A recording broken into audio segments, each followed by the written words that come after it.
Hi guys, for this video I'm going to go through 6 everyday situations and talk about the identity that feels strongest in each one, how it shows up and how I communicate, and how it can be misunderstood and connected to chapter 5. So first I'm going to start off with texting. So in this context, the identity that feels most strong is just my personal identity, like the real everyday me.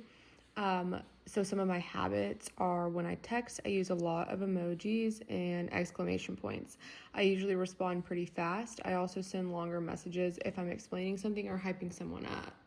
How others might interpret it, someone might think I'm always available because I respond fast, or they might think I'm dramatic because I use a lot of emotion in my messages. So from chapter 5, this connects to personal identity because texting feels like the most natural version of me. Number 2, we're going to go with social media. On social media, the identity that feels strongest is my social identity as a college student and a young woman. So some of my habits are I think more before I post. I care about how things look. I usually keep things positive. I don't post a lot of serious or negative things. How others might interpret it is people might think that my life is perfect or always fun, even when that's not the full story. From chapter 5, this connects to social identity because I'm aware of how I fit into certain groups and how those groups are expected to look online. Number 3, friends. With friends, the identity that feels the strongest is being a supportive and fun friend. Some of my habits are that I joke a lot, I hype people up, I'm often very, very open about my feelings. I listen when they vent, and I try to be extremely encouraging. How others might interpret it they might think I'm always confident or always okay just because I'm usually the positive one. And then from chapter 5, I think it connects to the salience because around my friends, that supportive identity is the most important part of who I am in those moments. Number 4, family.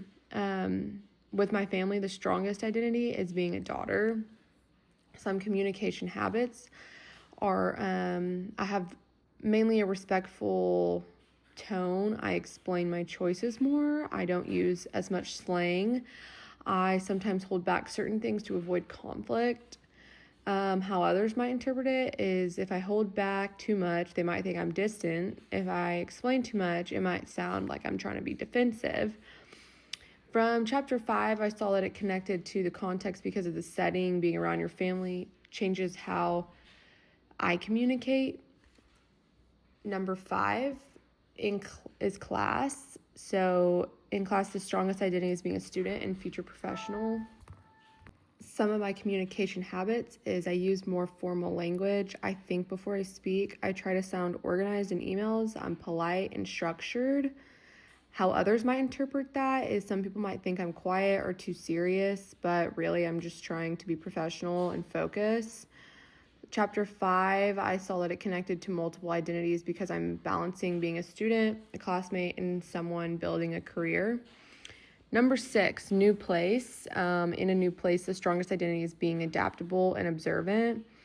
Some of my communication habits is I talk less at first. I watch how other people act. I ask a lot of questions. I adjust my tone to match the group.